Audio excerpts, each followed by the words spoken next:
后来昨全台湾各地头拢落大雨，落一天大大。家人的南营路是做大水，有真侪车入水，这个柑仔店的货品嘛拢浸水浸甲烂。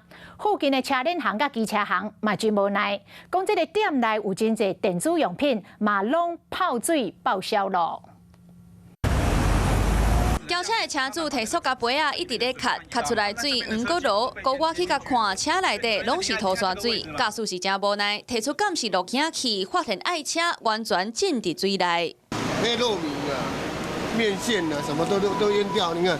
第实在纸箱拢是水的分粒，柑仔店的头家一透早来店里，发现货物拢总互浸到烂去。都有垫高啊，已经都垫高了，我弄有垫高呢，就想不到它又淹得那么厉害啊！昨全台各地拢咧落大雨，雨是落几天拢无停，大个所在拢传出灾情。家人的南营路淹水的情形是真严重，泰雅奥多摆店真侪电子用品拢总浸水海去。突然好大雨，然后就淹进来了然后我们机器。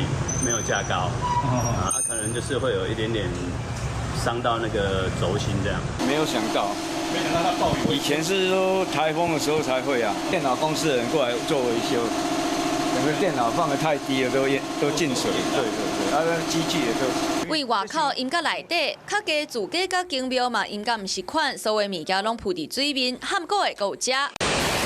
宿舍的楼梯拖沙水一直流落来，袂输是水墙。伫咧外双溪东吴大学正做大雨的重灾区，校园内四界拢咧淹水，就连水沟砍挂嘛砍袂掉。